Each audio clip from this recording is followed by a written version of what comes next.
Hey there, thanks for coming back to another episode. I am so blown away by the positive feedback I've gotten so far. I just launched my first 3 episodes. Thanks to everyone listening, and I'm really happy to hear that the micro episode format is working for everyone. So we're going to stick to that for the duration of the podcast. Last episode was a little diversion from course, but it was necessary because really adaptability, flexibility is something you need to be comfortable with in any job, so why not practice that as often as you can? But this week, we're back on track with today's episode. Let's talk about the Venn diagram that is instructional design and e-learning development after this.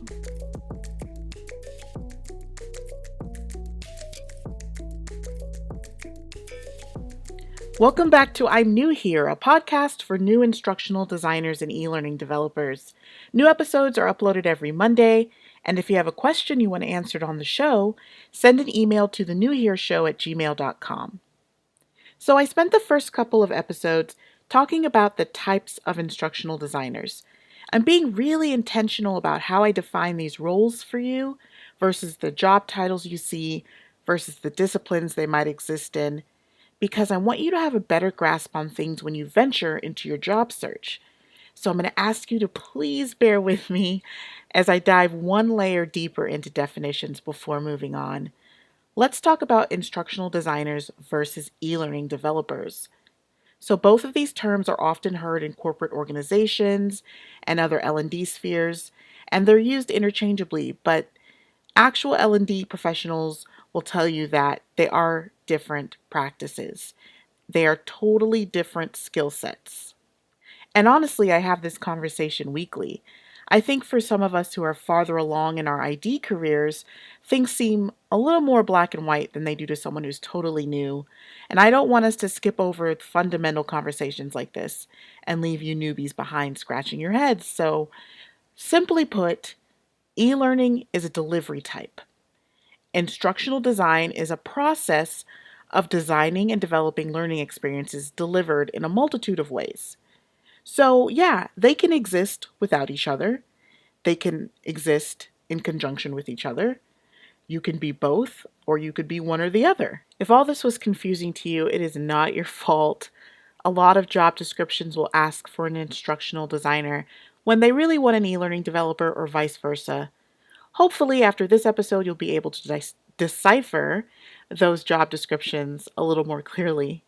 Now, in my opinion, a really competent e-learning designer is going to at least be aware of instructional design principles, whether or not they have formal training in the discipline, so that they design a final product that aligns with learning objectives and performance goals.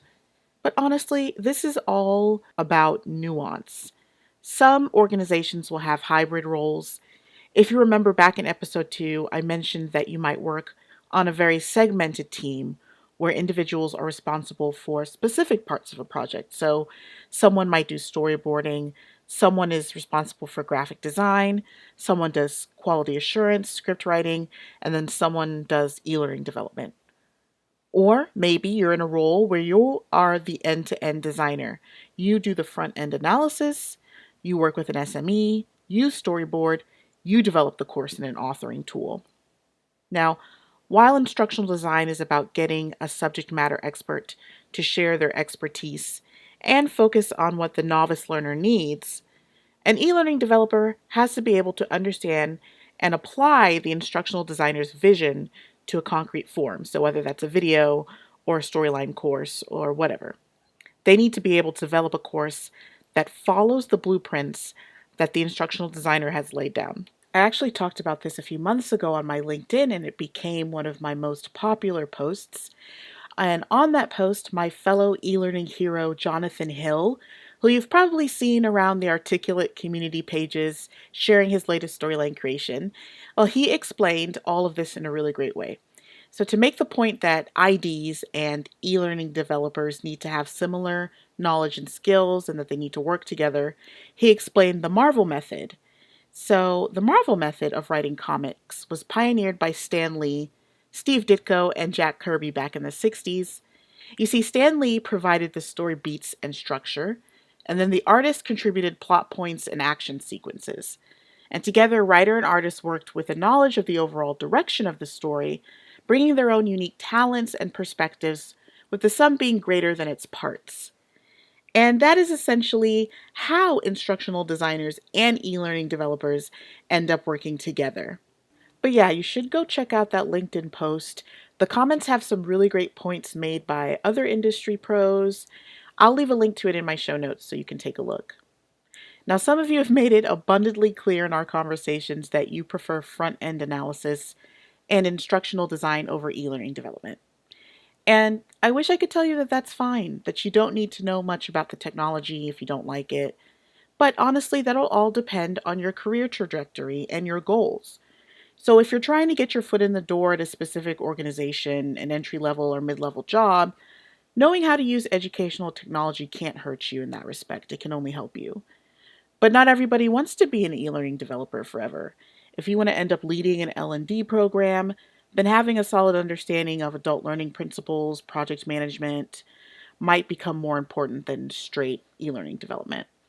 Instructional designers and e-learning developers may also come in at different phases of design and development of the project overall. So, again, if you're in a very segmented organization, the instructional designer might do all the front-end analysis, create a storyboard for you, and then hand that off to you as the e-learning developer for you to then design and create the actual product. Now, if you're doing an end-to-end analysis and development, like I mentioned earlier, then you may sit in with the SME. You may get the whole story and find out what the performance gap is, and then go back and do your own prototyping, storyboarding, and development of the learning intervention. Whew, that was a lot of me reiterating the same thing, but I hope that helped clear up any confusion around these two roles. That's enough baselining for now, I think, the discussion about the different kinds of IDs. In the next few episodes, I'm going to talk to you about the experience, knowledge, and skills you need to be an effective instructional designer.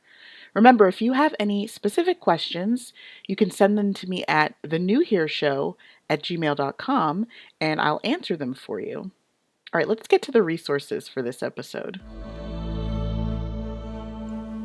If today's conversation sparked some curiosity in you, then these resources I'm about to share with you will help you dig deeper into the topic of instructional design versus e-learning development. First, check out Ant Pugh on YouTube. That's ANTPUGH. He has a great video that breaks down the same discussion I had here with you today using the architect-builder analogy. He also asks a really great question about whether someone can effectively do both. The link to his channel will be in my show notes. Next, if you're at a point where you're wondering, well, hey, do I even want to be an e-learning developer or instructional designer? Which one do I want to do? I suggest you try out one of the e-learning challenges hosted by Articulate. Articulate are the makers of the popular e-learning authoring suite of tools, Articulate 360 and Storyline. Each week, they post a prompt for you to use to create a short demo in an authoring tool that you can then share with the community. If you really enjoy figuring out the challenge, designing your slides, making it interactive, well, then maybe e-learning design is for you. If you keep procrastinating and you never actually finish the challenge, maybe it isn't. But we'll talk more about these challenges in a later episode. But go to community.articulate.com to find out more. This week's homework assignment is going to prepare you for next week's episode, where I'll touch on what you need to know about theory and process behind designing instruction for adults. I want you to do some preliminary research on adult learning theory and the ADDIE model, or ADDIE, which is really the process for designing instruction. Again, the show notes are going to have more details all about this, links to help you get started, so check those out on my website. Well, we're done with another one. Thank you for listening to I'm New Here. If you like the show and want to know more, check out nylalxd.com/I'm New Here. I have show notes for you there, links to everything I talked about in this episode and more. I'd also love your feedback. I've heard from so many of you already. I want to continually improve the show. I love feedback, good or bad, give it to me. I'm also all over socials, Instagram, Twitter, Facebook as Nyla LXD, and I'm on LinkedIn too, just search Nyla Spooner. So go on, let me know what you thought about this episode. If you have any other questions, remember you can email me, and I'll see you in episode 5.